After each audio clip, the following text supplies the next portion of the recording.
Muy buenas y bienvenidas una semana más a Archetypes Podcast. Hoy estamos aquí con Emilio y con Murdo, que nos reciben en su estudio y que van a hacer una exposición en la Feria Hybrid con la Galería Batek. Bienvenidos, muchas gracias por tenernos aquí. Presentaros vosotros un poquito, que siempre me gusta que la gente se presente. Pues yo soy Murdo, soy de Osuna, de un pueblo de Sevilla. Dedico últimamente por entero a desarrollar mi obra y aunque bueno, también he estado dando clases en la universidad, haciendo otro tipo de trabajo. Pues yo soy Emilio, soy de aquí de Totana, el estudio lo tengo aquí, ha venido Murdo unos días a trabajar juntos. Y también me dedico a la pintura, aunque también al tatuaje desde hace como 12 años o así. Voy alternando entre pintura de estudio, tatuaje y luego mural también, de vez en cuando. ¿Has hecho murales por aquí, por Totana? En Totana tengo, sí, alguna cosa más bien pequeños, formatos grandes así, en plan de festival y eso no, pero sí que tengo muros a pie de calle.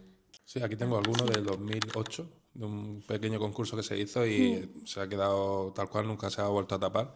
Y sí, da gusto, ¿no? Ver como en retrospectiva un poco cómo ha ido cambiando. Sí, es que son retrospectivas que tienes por la calle, entonces está muy Sí, a la mano. Pues si quieres empezamos una pregunta para ti y luego vamos a ir turnando, pero seguro que terminaremos divagando por ahí del perfecto. mundo. Entonces, inicias tu formación en Granada a mediados de los 2000, pero me decís que os conocéis los dos en Granada, ¿no? Entonces, un poco, ¿qué recordáis de ese momento vital y creativo? Que yo creo que entre los dos lo podéis... Vale, empiezo. El que quiera. Bueno, sí, yo empecé la carrera en Granada en 2004. A Murdo lo conocí unos años después porque, bueno, tú hiciste otras cosas en Sevilla, llegaste más tarde. Y para mí fue la época de empezar a tener como una continuidad de pintar en la calle, de juntar un grupo de amigos y pintar, pues eso, del graffiti al mural en esa franja, pintando mucho con spray e intentando conectar un poco el trabajo de lo que hacía en la facultad con lo que hacía en la calle, que para mí era la prioridad en ese momento. Antes de estar en Bellas Artes, pues bueno, hice el bachiller artístico normal y corriente, pero no es que hubiera ido nunca a clases de pintura ni nada, así que me interesaba mucho el dibujo, muy influido por los dibujos animados, el anime sobre todo de aquella época de los 80 y 90, que sigue siendo una influencia para mí.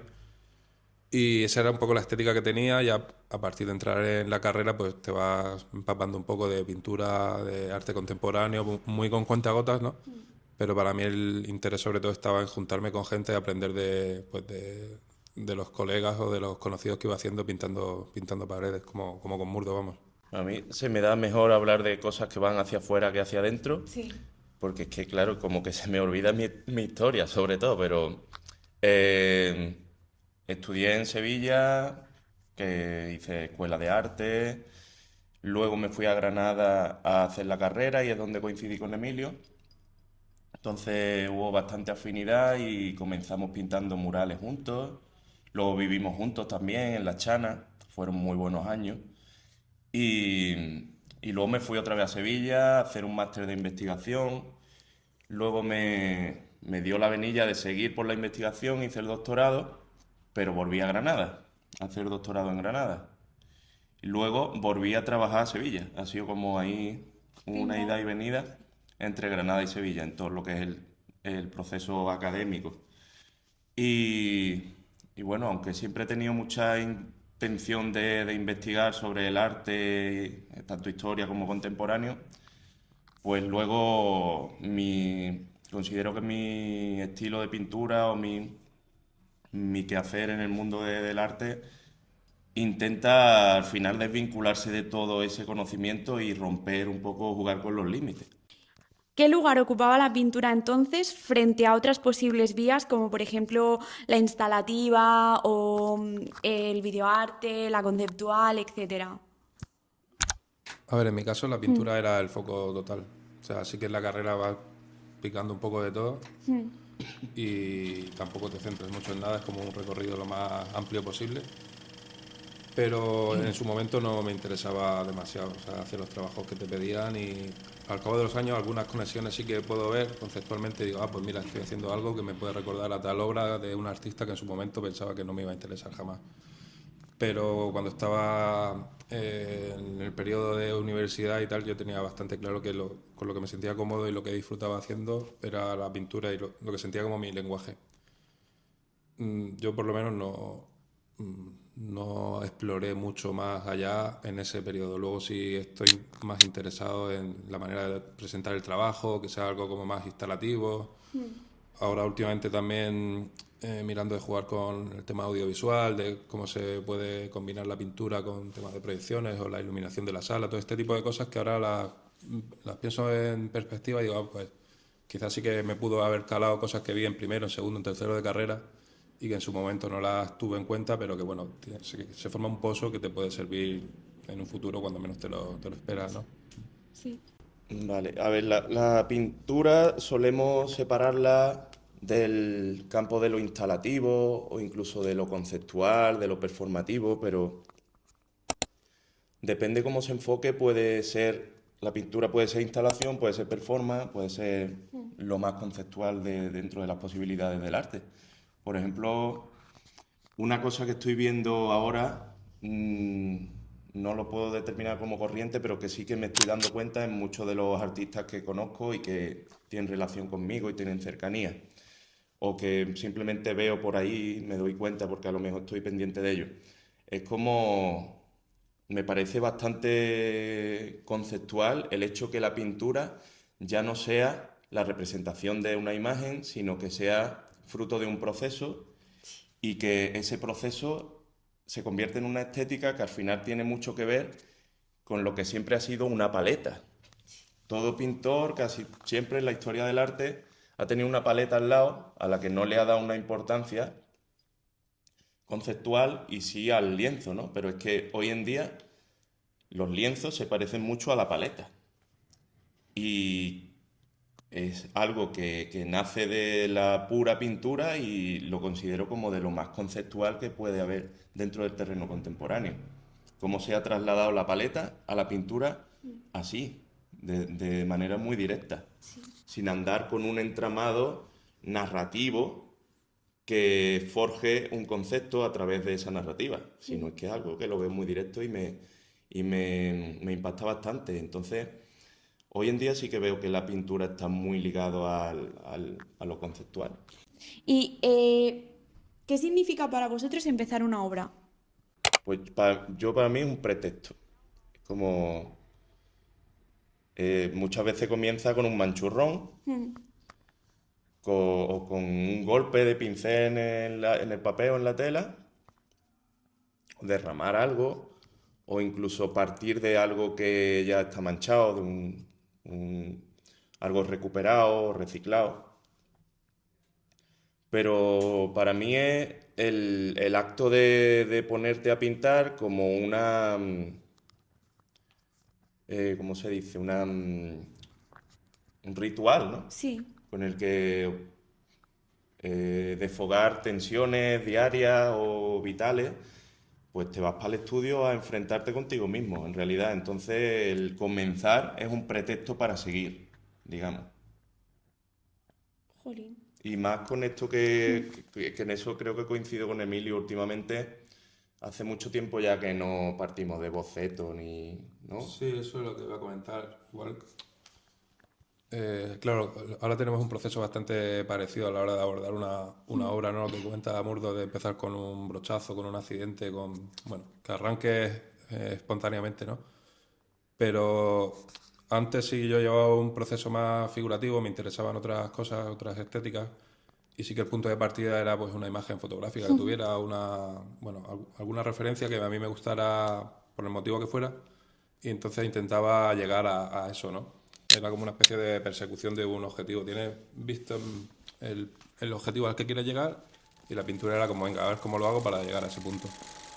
En mi caso ya hubo un momento que se empezó a hacer un poco frustrante esa persecución y empecé a cambiar el modo de la actuación a algo más similar a lo que contaba Murdo, ¿no? Y para mí el momento de arrancar un cuadro o una serie de cuadros, que es lo que intento hacer para estar más cómodo, preparar varios formatos y no centrarme en uno solo para no quedarme atascado, sino tener siempre como salida, lo veo casi como algo más de rutina de estiramiento, ¿no? Sí. Sí, o sea, últimamente tengo en mente mucho el tema de tener una rutina del tipo que sea, ¿no? Porque siempre tiene una vida muy desordenada.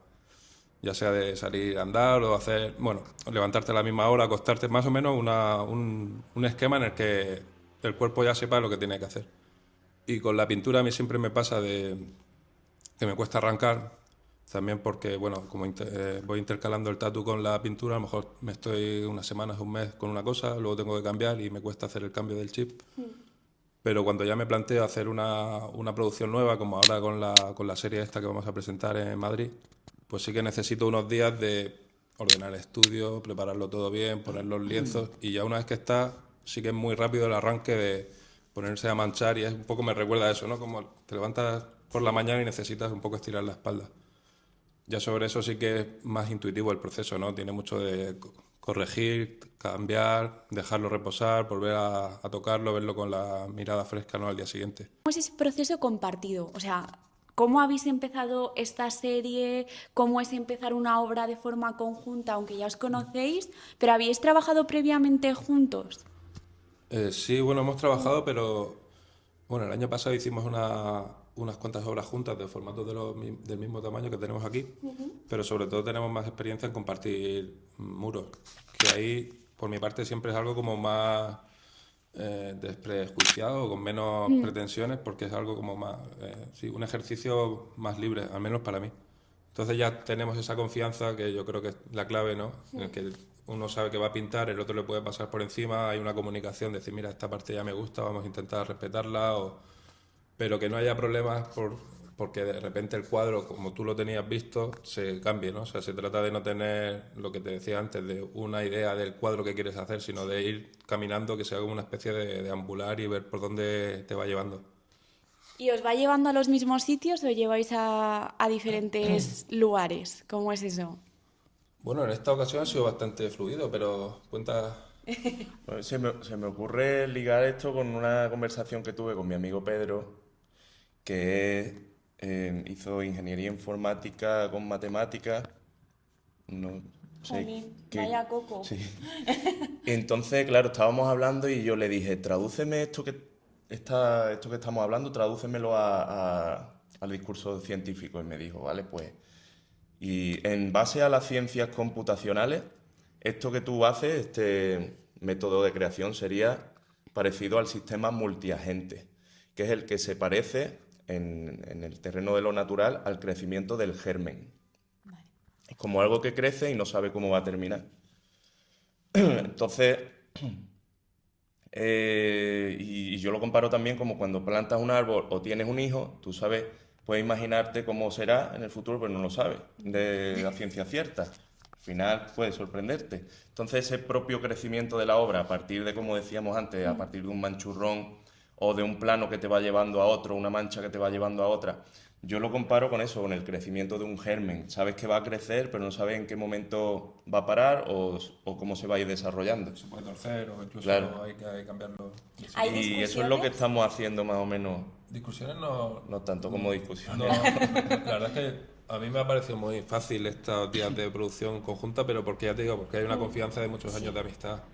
Otras veces se intenta con alguien que a lo mejor te gusta mucho su trabajo, crees que puede combinar y si no hay esa comunicación tan natural, digamos, pues puede ser una cosa muy ortopédica, decir, joder, ¿qué hago? ¿No? Porque a lo mejor toco aquí Y y le puede. Yo creo que es como cuando tienes mucha confianza con alguien y tú puedes hablar libremente y sabes que no va a haber mal. Si hemos llegado a un callejón sin salida, pues sabremos volver juntos, ¿no? juntos, sí. ¿Os vais a echar de menos cuando dejéis de compartir estudio? Bueno, volveremos, ¿no? En alguna. Claro, hombre. Si nosotros Sí, tenemos el hacemos por contacto. vernos, hacemos por vernos. ¿Qué diferencias hay de trabajar en el estudio juntos y tal a lo que decíais de compartir muro y hacer... Pues al final es que pintar muro casi siempre es pintar al aire libre. Y eso ya te coloca en un estadio de libertad que no sabes cómo explicarlo, pero no estás bajo cuatro paredes o bajo un techo, que a veces sí es dentro de una nave abandonada, pero es como cuando eres pequeño y tu intención, tu intuición te hace ir a pintar a las paredes, esa libertad pues la tienes de adulto y te sientes como muy libre, ¿no? En la sensación, pues yo lo ligo a esa especie de libertad mental. Es como muy primitivo, ¿no? El pintar en las paredes. Al final son las muestras de arte más antiguas que existen, ¿no? En Altamira, en todo. Sí, a Y ver, ahora, para mí era algo muy social en su momento cuando arrancó ese interés, ¿no? Era, bueno, me relacionaba con gente que pintaba, salían muchas amistades de ahí. Y volviendo a lo que preguntabas del estudio, a ver, en mi caso sí que siento la libertad esta que decimos, quizá todavía más fuerte en esta última ocasión, porque como son muchos formatos, cuando es un muro solo hay un momento en el que si ves que se va torciendo te pueden entrar las dudas, ¿no? O si estás solamente haciendo un cuadro. Pero planteándolo como un conjunto, pues te deja ir saltando. Si te atascas en cualquier obra, pues siempre tienes cosas donde dirigir la atención. Sí. Y a mí eso me ayuda muchísimo.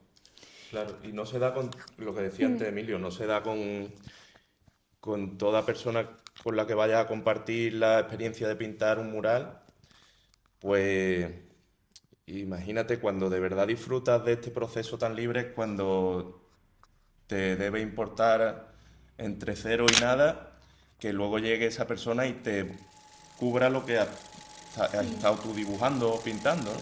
Tú imagínate con alguien con quien no tienes mucha confianza creativa y estás ahí pintando algo, pues imagínate un poco más meticuloso con pincel y luego llega el otro y te lo cubre con un rodillazo y te diría, pero ¿qué coño estás haciendo? Pues si me lo hiciera él, yo lo disfrutaría también, porque digo, hostia, mira cómo está esto que decíamos antes, mira cómo ha transmutado este dibujo en una mancha. Pero es valorar esa experiencia. No, y también yo creo que el proceso este que decimos de ir mezclándonos es más fácil de llevar a cabo si son estilos en los que se va montando, digamos, capa sobre capa, ¿no? Porque si alguien, pues eso, se hace un boceto, o sea, se encaja muy bien un retrato, lo que se está trabajando, su proceso es como de ir añadiendo información a una parcela muy concreta de superficie, ¿no? Pero lo nuestro lo veo más parecido a montar una cabaña, ¿no? O sea, vas poniendo palos de manera que entre los dos tenemos que ver que no se caiga, pero es un ejercicio más estructural. A mí me resulta mucho más fácil de llevar a cabo sabiendo que son piezas que se pueden ir moviendo y que no es que te curre muchísimo un trozo, que de repente eso se tapa y piensas que es trabajo perdido, sino que es algo como más, como una especie de lasaña, ¿no? Vas Sí. añadiéndole capas. jo, qué bueno. Y al final tiene algo de liberación a través de la madurez también, ¿no? Porque vienes de Bellas Artes, que al final pues hay profesores que te dicen lo que tienes que hacer, ¿no? Sí. Resumiéndolo mucho. O luego también del mundo del graffiti, al final lo estético era muy importante, era como quieres que dentro de la estructura estética del graffiti quede como reglamentario para gustarle a todos los demás y Ortodoxo, ¿no? O sea, sí, la ortodoxia, ¿no? Entonces romper con la ortodoxia también es muy liberador, obviamente. Totalmente, totalmente. ¿En el graffiti hay mucha ortodoxia? Sí. Sí. sí, a ver, yo ya estoy bastante desvinculado, ¿no? Ya hablo un poco, o sea, como consumidor, pues sí, de vez en cuando voy mirando, pero no es algo que ya me atraiga como hace, pues yo que sé, 20 años. Pero también depende de con quién te juntes. Nosotros, pues ahí en Granada, podemos conocer gente de todo tipo y he sacado amigos que sí que eran graffiti puro y pues tienen de cachondeo, ¿no? Que ves lo que pintas ahora y dices, "Pf, vaya castaña, ¿no?" Pero te ríes, al final no tienes por qué compartir los gustos. Desde luego el graffiti más clásico pues sí que tiene muchísimas normativas, ¿no? A mí me resulta interesante casi por eso, porque parece como un código, ¿no? Muy claro, pero que eso también te da pie a ir rompiendo normas y saltando, ¿no? Yo me parece muy respetable, ¿no? Quien sigue como con esa disciplina. Así que es verdad que hay un punto en el que a lo mejor no me interesa tanto como consumirlo de manera de decir, ya, bueno, esporádicamente me mola mirar, pero ya lo veo un poco lejano. A ver, también tiene como esa parte de juego, de competición, que ya no tiene tanto que ver con códigos artísticos, ¿no? Sino como una manera de funcionar que a mí la envidio mucho, de gente que tiene una energía y está preparada para dar todo, ¿no? O sea, dedicarle mucho tiempo a cosas que le tienen que llenar, ¿no? Es como quien quiera, yo qué sé, practicar un deporte, ¿no? Y se mete, y se mete, y se mete, o la escalada, o lo que sea. Claro, es que en este caso no es que de la ortodoxia viniera la competición, ¿no? Sino que de la competición venía la ortodoxia. Porque si hay competición, al final, ¿en qué estamos compitiendo? Claro. En que el tuyo sea más grande, dónde lo has hecho, o ¿sabes? O la cantidad, ¿no? O sea, La cantidad eso aparte. por mes o por año. Sí. Pero es que nosotros vivimos una época paralelo al graffiti en el que se comenzó a fusionar, como decía él, se hacía un poco más creativo. Sí. Entonces, y de ahí, por esa vía llegaba mucha gente de Bellas Artes.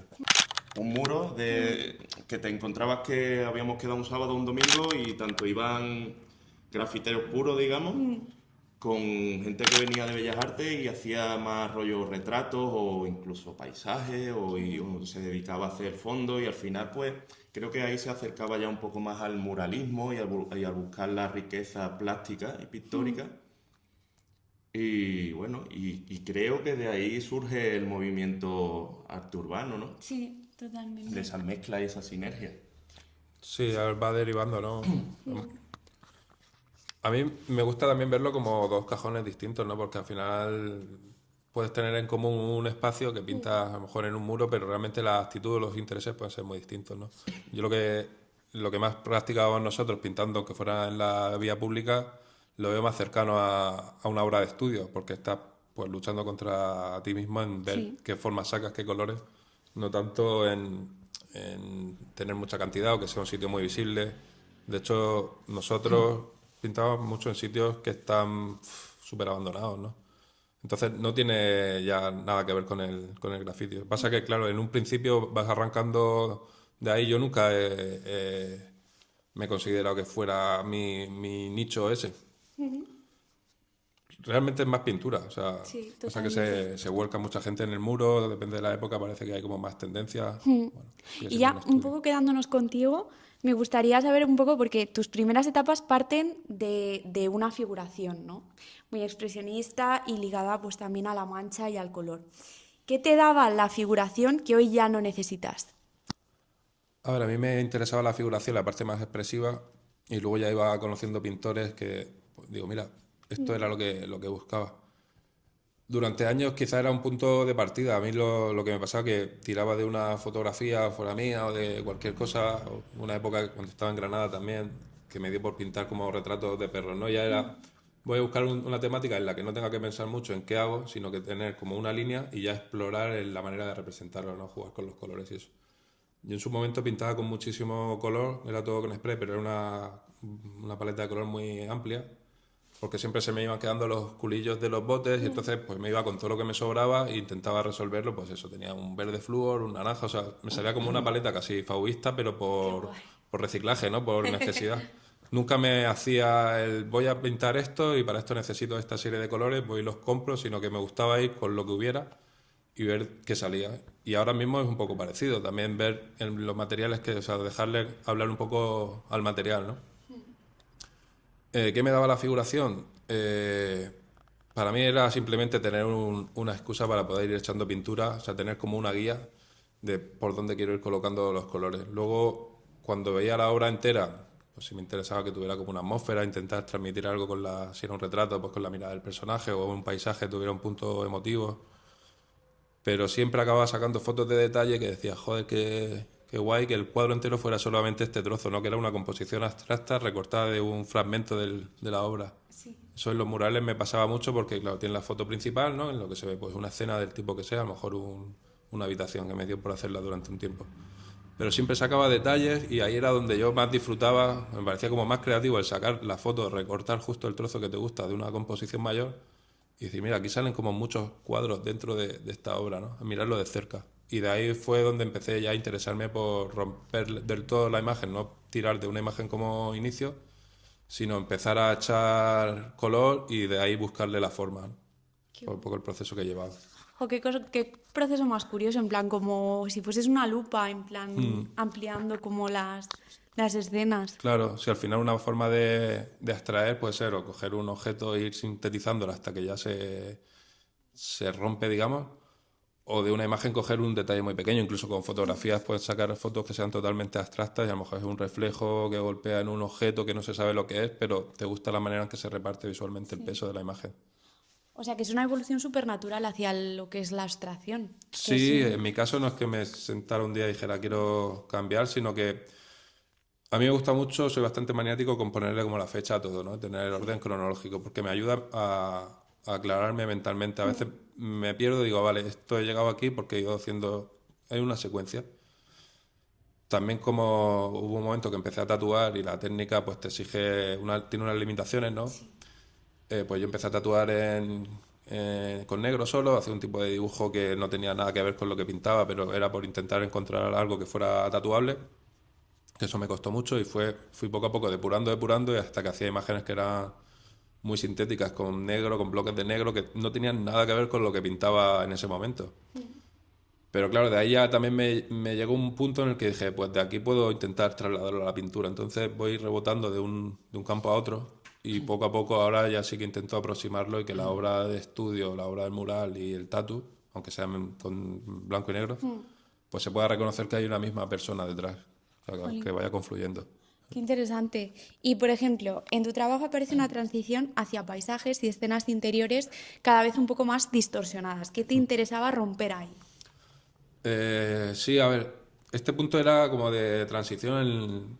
Ahí tengo varias obras que las hice justamente aquí. Lo del paisaje me gustaba esa parte casi cinematográfica de que tuviera, bueno, fuera algo evocador, ¿no? A mí siempre también las películas que veía de animación me acababa fijando mucho en cómo se representaban los fondos y a veces perdía el hilo de la narrativa, ¿no? Y también veía que era una temática que daba como para poder jugar con las formas, no tanto como un retrato, por ejemplo, en el que dices, pues si te ha quedado un ojo torcido, esto hay que arreglarlo, ¿no? En cambio, con algo más arquitectónico o un ambiente, una escena que puedes intuir las formas o el espacio, sí que me da pie a soltar más la mano. Al final siempre se trata de buscar algo en lo que tú puedas como ejercitar el gesto, ¿no? En ese periodo era lo que me interesaba, ya buscar un tono como muy atmosférico, o intentar transmitir como la sensación de temperatura. Era interesé un poco de impresionismo también, que conecta un poco con lo primero que hacía, que tenía mucho que ver con el color, el gesto, la mancha y demás. Entonces fue un poco esa transición la que llevé. Qué guay. ¿Y tú también empezaste con la figuración? Sí, sí, claro. Nunca me he desligado de la figuración, pero sí que comencé sobre todo cuando niño copiando dibujos animados, sobre todo Goku, Tortugas Ninja, lo de Oliver y Benji, Sí. lo de toda nuestra generación. Que eso tampoco lo he perdido hasta el día de hoy, algo que no, nunca he abandonado. Supongo que porque me recuerda, me lleva a esa infancia que disfruté mucho. Y luego, pues en la carrera, pues decidí estudiar Bellas Artes y obviamente tienes que cumplir con unos aspectos académicos. Eso también, luego cuando te lo llevas al estudio, pues lo vas paralelizando. Y luego sí que he ido abstrayendo mucho la figuración y hay veces que trabajo obras totalmente abstractas, pero siempre tiendo a sacar resquicios de algo figurativo o simbólico, o algo que tienda sobre todo a aspectos más primitivescos de la representación humana, de las máscaras, de las diferentes etnias culturales. Y, bueno, el por qué no sabría decirte. Simplemente yo creo que no me desvinculo de esa figuración porque comencé con ello y es como no veo el porqué de desligarme de la figuración totalmente. Y dices que no se trata de encontrar nada en concreto. Entonces, ¿qué te interesa más? ¿La pregunta que la respuesta? ¿O cómo es ese proceso? Sí, pienso que a veces en el momento, digamos que es como una recomendación a quien contempla una obra. En muchos diálogos que tengo con mi familia, o con mi abuela, o con mi madre, que intentan entender algo que ni siquiera haya que entender, porque quizás yo no entiendo más de esa imagen que el espectador. Es como cuando contemplas un paisaje, tu mente no se preocupa del por qué está disfrutando de la imagen, simplemente la disfrutas. Pues con un cuadro abstracto, curiosamente sí. Sí. Y se mm, rayan con la idea de, es que no lo entiendo. Es que quizás no haya nada que entender y solo disfrutar, ¿no? Entonces, por eso esta expresión que comentábamos antes, Sí. de quizás sea más importante la pregunta que la respuesta. Sí, sí, sí, totalmente. Y que no tenga Es que respuesta, pues quizás esa reflexión que te implementa de manera constante o perpetua, pues sea algo constructivo o te ayude a- Es algo yo creo que con la duda se puede convivir y que lo que más se acerca a la libertad es la duda. Cuando a ti te obligan a decidir, ya te están coartando, no estás actuando con libertad, ¿no? Entonces ahí es donde valoro la duda, el convivir con la pregunta más que con la respuesta. sí, sí, No, el sí. contemporáneo en general parece que hay como una Sí. distancia que comentabas tú antes, como un hueco entre un público que a lo mejor no ha investigado en eso y ya piensa de antemano que esto es una historieta que me tienen que Claro. contar, ¿no? Y Sí, entonces sí. ese prejuicio ya te hace verlo quizá con sospecha, ¿no? Sí. Me imagino que es como si a ti te hablan mal de una persona, ya vas prejuzgando, ¿no? Sí. Quizá lo interesante es verlo simplemente como decía Murdo, al final cuando disfrutas de un paisaje o de una música, de una canción que no tenga ninguna letra, es simplemente la manera en la que se estimula el oído que dices, pues mira, me gusta, me siento conectado con esto, También eso, intuitivamente. la música instrumental, ¿no? Es totalmente... Es Se puede abstracción. relacionar de manera muy directa con un cuadro abstracto. Totalmente. Y con la emoción, ¿no? Te despierta emociones la música. No tienes por qué traducir una letra, ¿no? Porque a veces Claro. me he pasado hablando con gente que le interesa la música en castellano, que entienda la letra, digo. Pues entonces estás poniendo la atención ya no en la música, sino en el mensaje que En te el está... mensaje, Claro. Y claro. ya de ahí lo traspasas a cuál es el mensaje que me quieres transmitir con esto, con lo otro. Y ahí sí que te deja con las ruedas para arriba, porque no hay una intención de mandar un telegrama, sino que es un ejercicio en el que tú vas montando y tienes que buscar como la paz cuando... Es difícil saber cuando terminas una obra en la que no estás partiendo de una imagen figurativa, porque se puede torcer, puedes cambiarlo de golpe, o sea, hay un brochazo de repente que equilibra el cuadro y con el que te sientes ya cómodo y dices, vale, aquí está en equilibrio, me quedo en paz cuando lo veo. Buscar esa calma es parte del proceso y lo difícil de saber cuándo terminar una obra o cuándo taparla casi entera o ese combate, ¿no? Con uno mismo. ¿Se encuentra fácil esa calma? O sea, A ¿es ver, fácil saber parar? es fácil cuando si repites, por ejemplo, estructuras de composición o paletas que te funcionan, pues es fácil porque te vas como repitiendo el chiste, ¿no? Sí. Pero claro, cuanto más repites el chiste, pues menos gracia te hace, ¿no? A lo mejor quien lo escucha por primera vez, que lo has contado 20.000 veces el mismo chiste, pues le puede resultar gracioso, pero Sí. tú ya te vas aburriendo. Entonces lo interesante es siempre ver de qué manera construyes cosas que te puedan sorprender un poco a ti el resultado, intentando tener tu línea, ¿no? Pero no repetirte siempre en la misma estructura que sabes que te funciona porque al final te acaba frustrando, ¿no? Por lo que uno deja de pintar unos motivos y pasa a otros, ¿no? Para intentar estar satisfecho, ¿no? Y que le llene. Por eso es importante, como decías, tener como varias obras en plan, porque si te frustras con una o con Claro. una, sientes que no estás... Sí, yo cuando hacía las piezas estas más figurativas de los interiores y tal, pues sí me centraba en una obra y era un sufrimiento porque había un momento en el que me veía en un callejón sin salida y digo, ¿ahora qué hago? Lo borro entero, empiezo otra y ahí me fustigaba mucho. En cambio ahora, pues si vas haciendo varias es muy fácil ir saltando de una a otra y según te vaya pidiendo el cuerpo. Muchas veces la obra necesita reposo y a lo mejor algo que en el momento con la inercia dices, esto es un desastre, tengo que taparlo. Quizás si lo dejas a tiempo y lo ves 3 días después, le ves cosas que en ese momento estabas enfangado y no eras capaz de ver y ahora sí que te funciona. A mí me va bien apartarlos, darles la vuelta a los cuadros y no cebarme mucho porque la acabas liando, seguro. Sí.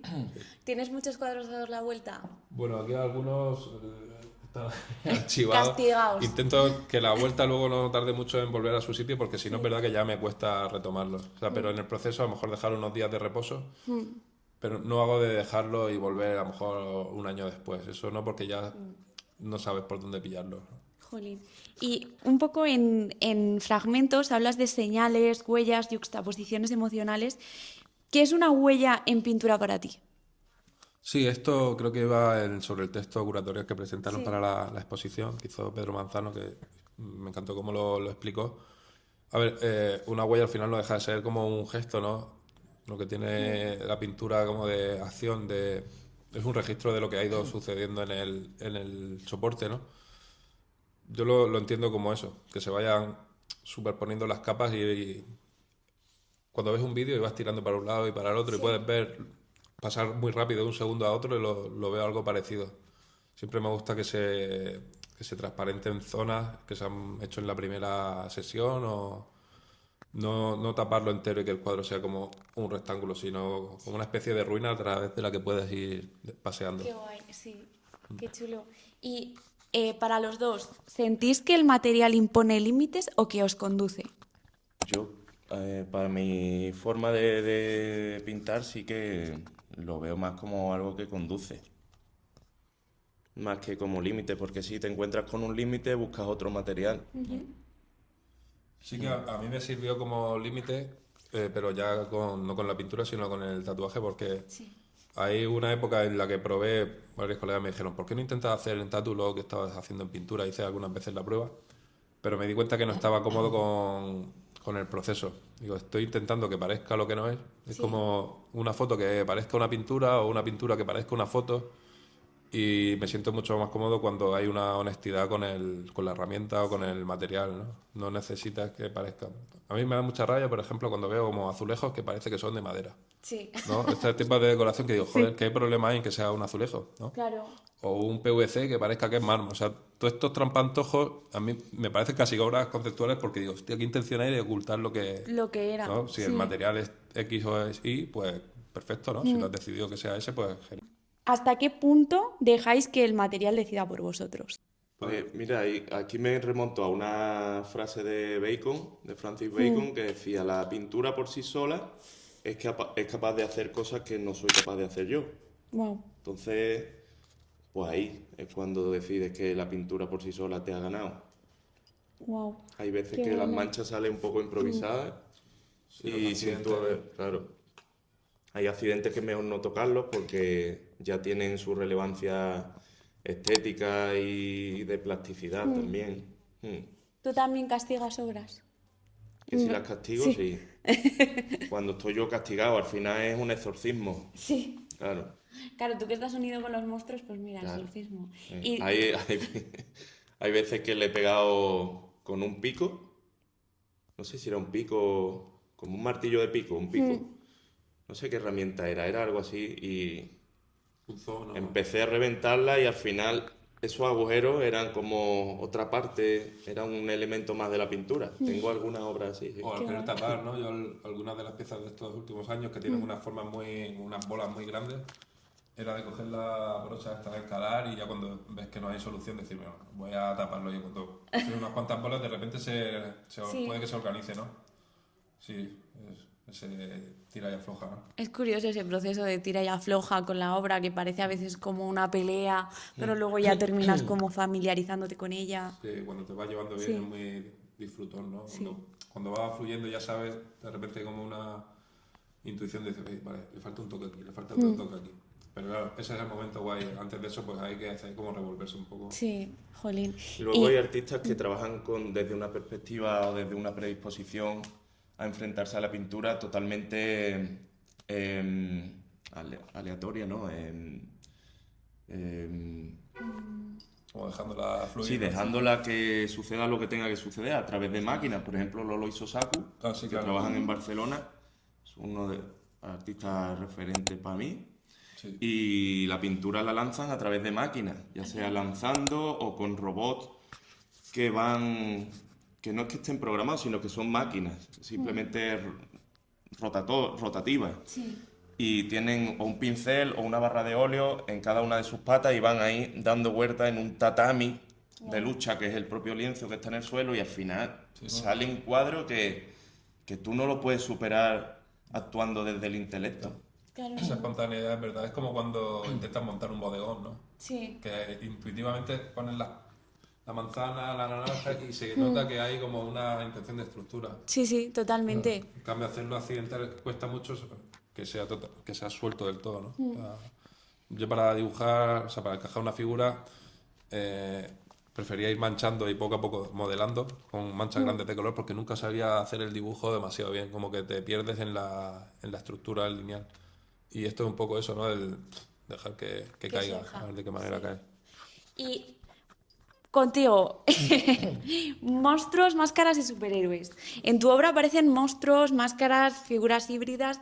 ¿Qué te interesa de lo monstruoso? Hemos estado hablando de la tesis, pero un poco más profundizar ahí. Claro, pues como te comentaba, me interesa desde pequeño, porque yo creo que viene eso vinculado al tipo de dibujo animado y de cómic que nos nutrió en nuestro crecimiento, en la infancia, y estaban muy vinculados con la figura del monstruo. Sobre todo ya no solo los villanos, sino también los superhéroes eran monstruos estéticos. Y luego también esa lucha entre monstruo y superhéroe, como el superhéroe que es el salvador y bueno, pues, yo creo que los superhéroes contemporáneos pues son las personas que se dedican a la filosofía. Para mí es algo que me ha interesado, esa lucha, ¿no? Sí. Es algo que creo que tengo interiorizado. ¿Y por qué los superhéroes siguen funcionando como imaginario? Akira Toriyama pega un pellizco fuerte. Sí. Sí, es como muy rotundo en todo, es una obra maestra. Bola de dragón, el universo que conlleva. Y Y que también expande. es transgeneracional, ¿no? Al fin. Sí. Se convirtió en algo que muchos padres pueden ver. Esto empezó el manga en el 84. Sí. Estamos ya en 2026, o sea que se ha convertido en algo icónico, ¿no? Hablas de formas arcaicas, etnográficas, primitivas. ¿Qué rescatas de ellas? Yo creo que de ahí rescato la necesidad de la pintura, que es que siempre la tenemos como relacionada con el intelecto, digamos, o con pintores de... La pintura, tú te pones a reflexionar sobre la historia del arte, bueno, pues los pintores de cámara, de estudios, que se relacionaban con la monarquía y eso, pero es que viene de los resquicios más históricos del ser humano, o sea, por ejemplo, las cuevas de Altamira, por centrarnos en algún punto en concreto. Cuando reflexionas de manera profunda en ese tipo de pintura en las que una persona se dedica a dibujar en una pared, en una cueva donde se está calentando, resguardándose del frío de la lluvia, utiliza símbolos, pero al final lo que está es un deseo, es como esa frase de ¿cómo voy a cazar sin antes pintar? Que viene de la pintura rupestre. Es desear y creo que al final no nos hemos desvinculado de esa relación con el expresarse a partir con la pintura. Seguimos deseando, seguimos soñando a través de ella, ¿no? Ya sea de manera simbólica o más abstracta. Y te quería preguntar un poco, desde la exposición Fragmentos, no hay como una lectura cómoda. ¿Te interesa incomodar al espectador? No, a ver, yo creo que esto también va un poco por cómo se presentó el texto, porque, claro, hablaba de que se pide o quizás es necesario que el espectador esté un poco abierto a mirar libremente, ¿no? Porque no es porque tiene un punto muy de paisajístico. De hecho, algunas obras salen de referencias de pintura de paisaje, aunque luego se pueden romper mucho. Pero yo creo que se refería a ese ir mirando con la vista como un poco abierto, ¿no? Ya comentaba antes Murdo o decías tú lo de la pregunta y la respuesta. Al final yo intento, o me gustaría que la gente fuera a ver una exposición mía, de quien sea, pues como quien va a escuchar una música nueva, ¿no? Que no tienes por qué saberte ya el estribillo, sino decir, a ver qué tal me va entrando, ¿no? Sí. ¿Que eso va a resultar incómodo? Pues supongo que sí, que hay gente que te puede decir, oye, explícamelo, ¿no? Y explícamelo de manera que te diga, vale, o si no, no me cuentes Chao. historia, Sí. ¿no? Entonces, claro, a mí se me da muy mal intentar justificar el por qué he hecho esto o aquello. Directamente prefiero que, si no conecta con una persona, pues es totalmente entendible. Sí que es verdad que a lo mejor explicando cómo has llegado ahí es más fácil que un público que a lo mejor no conoce tu trabajo, no tiene por qué interesarse por él, pues al menos tenga un punto para ir como recorriendo, ¿no? Dirigiendo, decir, mira, pues si vas mirando por aquí, esto ha pasado así, esto se ha generado de tal manera, porque si no, pues, claro, es una pintura muy de mancha y tal, que es lo típico, dice, esto lo pinta, tal, lo pinta cualquiera, ¿no? Sí. Pero sí que hay una lucha al final de uno saber cuándo termina, cuándo da por bueno un cuadro y te estás exponiendo, ¿no? Que es normal que a gente no le termine de encajar, o sea, eso me parece perfecto, pero muchas veces más me ha pasado más con murales porque estás más con la oreja puesta y escuchas comentarios mientras pintas. En las exposiciones, al final, en la inauguración, pues la gente no te va a decir, oye, esto es una... Totalmente. ¿no? Es más postureo. Pero en los muros a mí me resulta muy guay cuando estoy pintando escuchar los comentarios, ¿no? Porque desde que estoy haciendo las piezas más cercanas a este estilo, pues ves gente que dice, a mí, yo es que soy más de Goya que de Picasso, dijo uno. Digo, no tiene nada que ver con ninguno, pero o vienen niños que tienen como una lectura bastante guapa de... Sí. Mira, hubo uno en concreto que me dice, mira, mamá, parece un elefante. Iba con la madre desde 200 metros y el niño reconocía como una forma de un elefante en este caso, pero que no había ningún elefante. Ya una vez que te lo dicen, pues lo miras desde otro punto y a mí eso me aporta mucho, el que se pueda interpretar y que no haya que justificarlo como con un texto de decirle, no, esto está bien por esto, por esto, por esto, porque eso no funciona así. Y los niños para eso son una maravilla, ¿eh? Sí. Los comentarios de los niños son más constructivos que... Que Claro, los de algunos adultos. O de gente muy mayor. Sobre todo constructivos a nivel psicológico. Si lo ven desde otro punto. Sí, las personas mayores pues sí que te dan un comentario, te sueltan un comentario en base a los límites que tengan y son reduccionistas, ¿no? Hablando un poco de lo que nos producen las obras, tal pregunta para los dos, ¿qué esperáis del que se coloca delante de una de vuestras obras que le produzca? ¿O el diálogo que se produzca o todo? Bueno, un poco lo que decía antes, a ver, yo espero que pueda disfrutar igual que cuando yo voy y veo una obra de alguien que no conocía de nada y es la emoción que te despierta. Al final es una conexión, ¿no? Lo de la experiencia estética, que no sabes qué tecla te toca, que quieres seguir mirándolo, como lo que tiene de mirar un atardecer, ¿no? O un paisaje con cierta iluminación o cambiar la manera de recibir ese entorno. A mí lo que más feliz me podría hacer es ver que una persona pues le dé para ir buscándole el recorrido a la pieza. Tampoco le pido nada más, o sea, ya me parece que sería muchísimo. Cuando estoy en mi estudio y mi padre se acerca a mirar mi obra y se queda callado y la contempla, pero en silencio y luego se va, yo creo que eso me reconforta, porque ahí creo que ha surtido efecto lo que quiero, que simplemente que se preste a la contemplación y que si eso te hace pensar un poco, pues yo con eso me doy con un canto en los dientes. Y no sé de dónde lo escuché, no sé si de algún artista, entrevista o algo, recomendaba a los artistas como quédate con el que contempla tu obra y no te dice nada. Y yo creo que no va a desacertar esa propuesta. Totalmente. Y quedándonos un poco con tu obra, en ella aparecen ecos de Lorca. ¿Qué te interesa de ese universo?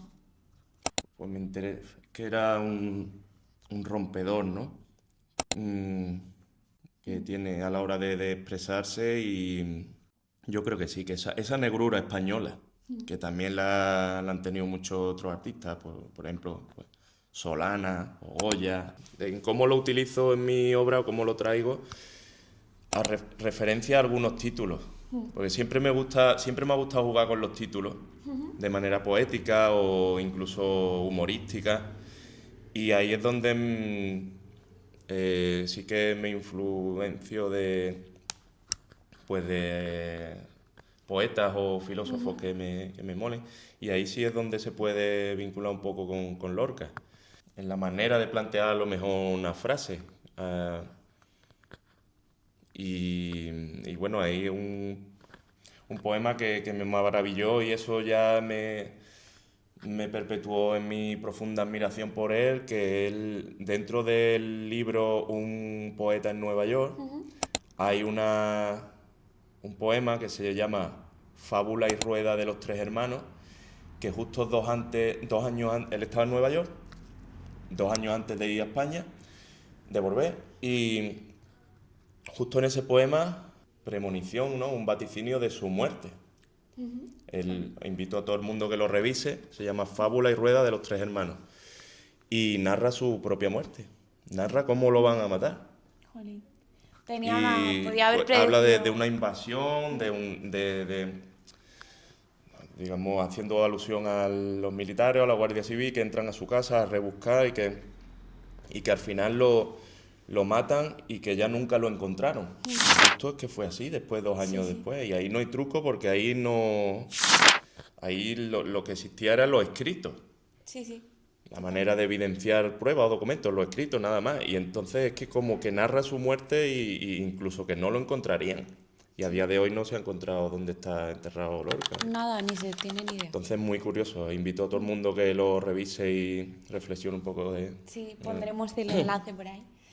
Y ya unas preguntas así más rápidas. ¿Qué os mantiene pintando hoy en día?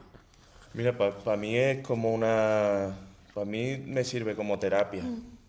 Yo intento, aunque tengo mi estudio y le dedico, pues cuando tengo un proyecto y le dedico horas y días enteros, semanas enteras, pero luego también mi estudio lo tengo en Osuna y yo estoy viviendo en Sevilla porque trabajaba en la Universidad de Sevilla y bueno, al final me he acomodado allí, tengo ya... Hay mucha más oferta cultural, entonces he decidido quedarme por allí. Y vivo en un apartamento pequeño, pero tengo 2 mesas de dibujo y todos los días he hecho un dibujo o pinto un ratillo, formatos pequeños y eso. Y aunque no esté en el estudio, que pues, a lo mejor me pego una semana entera en el apartamento o lo que sea, siempre estoy dibujando y creo que es una forma de terapia que al final me ha ahorrado muchas visitas al psicólogo, la verdad. A ver, yo es que en mi caso es distinto. Yo nunca he sido capaz y me siento mal por ello de tener como una constancia de como el de todos los días hacer X cosa, pintar o... Yo también tengo el estudio en Totana y la casa la tengo en Murcia, ¿no? Entonces yo una distancia en la que no vengo cada día, voy más por proyectos. Cuando se viene una feria, una exposición, cualquier proyecto del tipo que sea, pues sí que me acerco y hago temporadas más o menos largas aquí. Sí. Pero yo creo que funciona más que como un monocultivo que está siempre sacando. Necesito momentos de barbecho. También hay fases en las que estoy con el tatuaje y tengo que estar centrado con eso y no me cuesta mucho alternarlo con la pintura.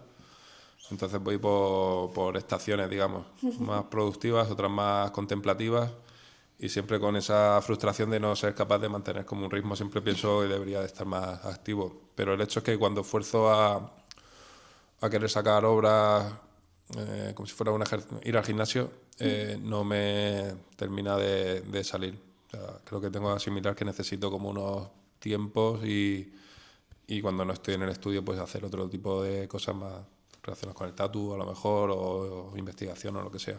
Qué guay. ¿Y un libro que recomendéis leerse, sí o sí? Que alguien que esté empezando en el sector del arte y tal, se lo tenga que leer.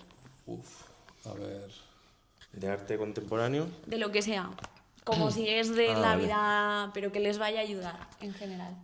Pues Pero, vale. y que os haya gustado, no que digáis vaya mierda. Sí, a mí me gustó mucho, además eso fue a raíz de la carrera, pero me abrió bastante el espectro de predisposición a entender las vanguardias, o todo lo vanguardista en general, no solo el periodo de la vanguardia.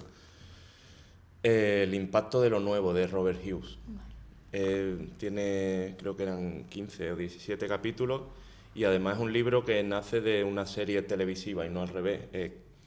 Fue una serie televisiva que se emitió en los 70 y los 80. Cada capítulo está en YouTube, The Shock of the New, pero está traducido también al español, está doblado. Y es un crítico, es de mis críticos, ya murió, es de mis críticos de arte favoritos, Robert Hughes.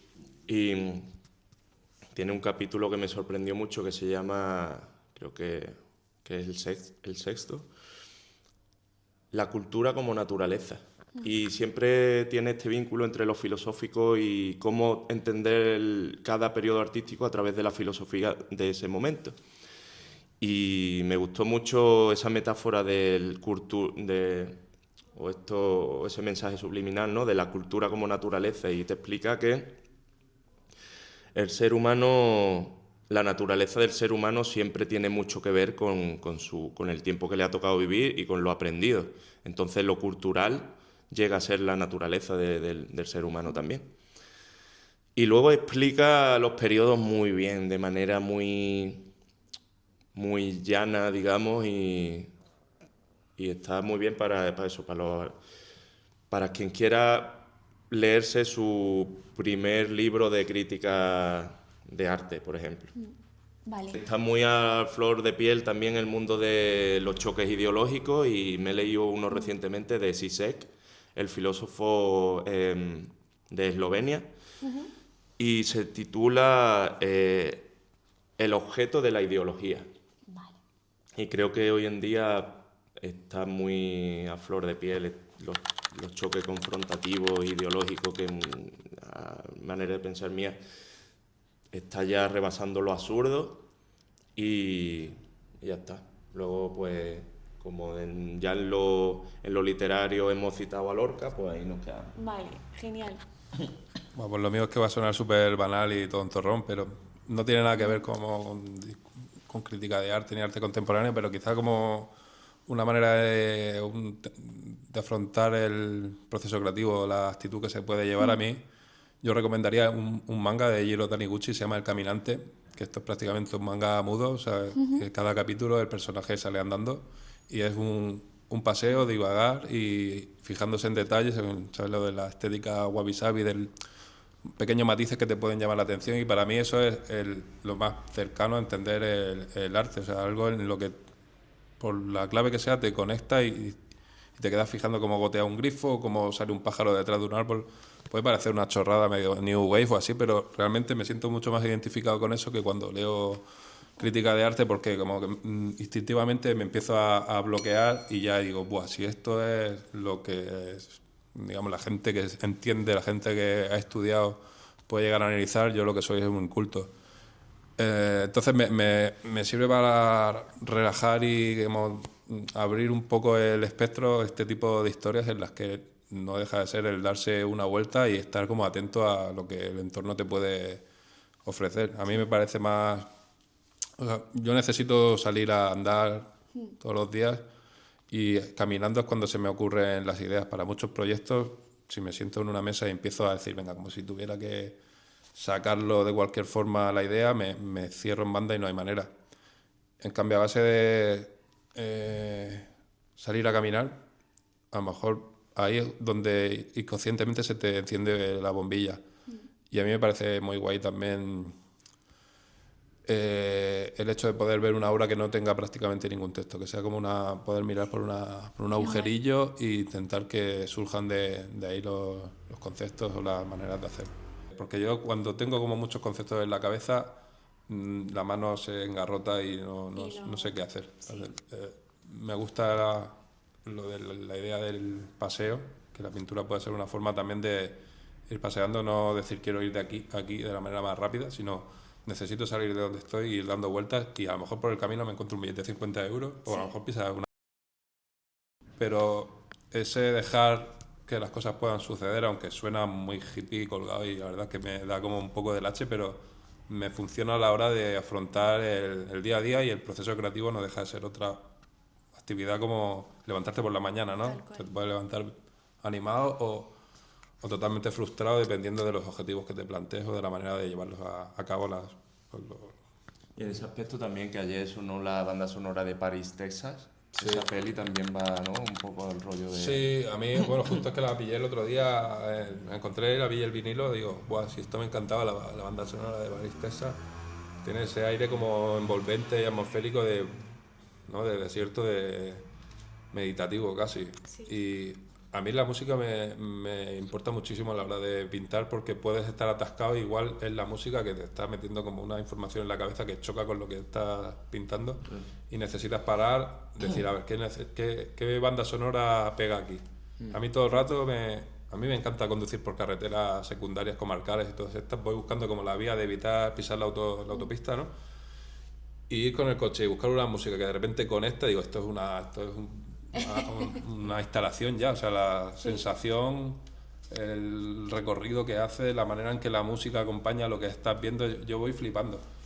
Claro, eso mola hacerlo en una carretera sin tráfico en la que puedas ir tranquilamente conduciendo y eso es un poco lo que a mí me gustaría transmitir con la obra, que se pudiera recorrer sin prisas y sin que te tenga que dar como una turra ni una revelación. O reconocer figuras o formas en una mancha que se forma en una textura en la pared. A mí, antes pintábamos en sitios abandonados, en fábricas, en sitios que estaban hechos polvo y pensaba, buah, con esta textura y este ambiente pinto una cosa con colores súper fuertes, y esto pega un golpe que no veas y va a quedar guapísimo. Y ahora llego a ese sitio y digo, es que lo que pinte va a joder el espacio, está mejor así. Porque se ha ido generando una capa, una pátina que me resulta más disfrutable a veces que el plantarse ahí un pegote encima de eso. O sea, como prefiero ya un muro soso, intentar darle un poco de gracia, a un espacio que ya está muy guapo, porque me cohíbe. Pienso que si yo ya lo disfruto así, si ya te gusta ver cómo sale el moco detrás de la parte norte de un árbol, o cómo se ha roto una acera o se ha formado una grieta, o sea, voy como muy atento de todas estas cosas, más que algo como intelectual o conceptual. Estoy como muy abierto a este tipo de estímulos que te da el entorno. Entonces por eso me gusta mucho salir y pasear y ver qué te encuentras, sacar fotos de cualquier chorrada, que pienso, joder, ojalá pudiera hacer una obra que transmitiera lo mismo que he sentido al ver cómo se proyecta la sombra de un semáforo y va cambiando de color. Cuando la luz está en roja, la sombra se ve verde, y al contrario, ¿no? O lo hace, lo consigue. Yo Sí. lo veo. Sí. Pues Sí, yo lo entiendo así. de ese rollo de paisaje medio intuido, pues genial que se vea así. Realmente es seguir un poco con líneas de trabajo que ya habíamos hecho juntos. El año pasado Murdo me visitó una residencia que estuve haciendo también en Cádiz y hicimos unas cuantas obras de formatos iguales que los que vamos a presentar, que son formatos muy pequeños, que nos sirve son ejercicios, ¿no? Apuntes, lo que hablaba de tener muchos en ristre e ir saltando de uno a otro hasta que ves que se sujetan, ¿no? Y también pues tenemos obras de diferentes formatos. También, como la feria es un espacio pues poco habitual, ¿no? Es una habitación, tienen que maravillársela de alguna manera para poder colgar las obras, tiene como esa complicación un poco de gincana. Pues hemos querido hacer obras con las que puedan elegir distintos soportes y tamaños, para que ya la propia galería, ¿no?, de gente de Batés que puedan montarlo lo mejor posible. Y siempre obras en las que nos sintamos cómodos en el proceso. No deja de ser como un diálogo, no un juego a la hora de pintar. Lo comentábamos con Leli, la intención de hacer de la exposición una instalación en sí misma, ¿no? Como comentábamos antes, de que no sea simplemente una habitación al uso con obras colgadas, decorando. Sí. Pero claro, ella me comentó que se haría lo que se pudiera dentro de los límites que establecen las propias reglas del hotel, claro. Sí. A mí me resulta cómodo de trabajar y gustoso de ver también. Sí. Cuando veo obras pequeñas de otros artistas, es como tiene un punto de intimidad y de cercanía con, no sé si es por el pequeño, o sea, tiene como un rollo de que da gusto cogerlo, y a mí Yo es de las primeras que me fijo, porque pienso, lo puedo meter en casa, Claro. y si me tengo que mudar, porque claro, al final, oye tía, pues yo por lo menos yo vivo de alquiler, entonces pienso que cada día me voy a mudar, en plan, mañana me mudo porque me tienen que echar, o yo qué sé, o cualquier cosa. Entonces piensas, vale, esto me lo puedo llevar fácil, no hace falta un camión.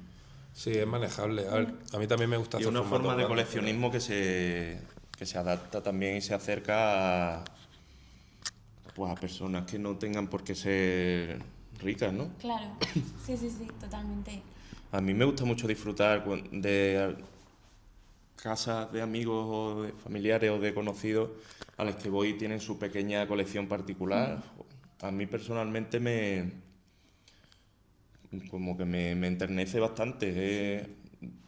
Y no suelen ser obras muy grandes porque, bueno, algunos amigos pues sí tienen la suerte de tener una casa grande y coleccionar obras grandes, pero bueno, la mayoría de amistades o de conocidos, pues, o de personas que les gustaría tener una pequeña colección, pues no así, ¿no? Pero en este caso yo creo que esta feria en concreto también se presta mucho al pequeño y mediano formato, aunque no digo que no sea posible vender obras grandes, de gran formato, pero nosotros nos hemos centrado en el pequeño y mediano formato, y yo creo que son obras que esperamos que se vendan lo máximo posible, pero tampoco es que esté hecho como un formato comercial ya a priori, sino que simplemente creo que tienen bastante posibilidad Pues de sí. venta.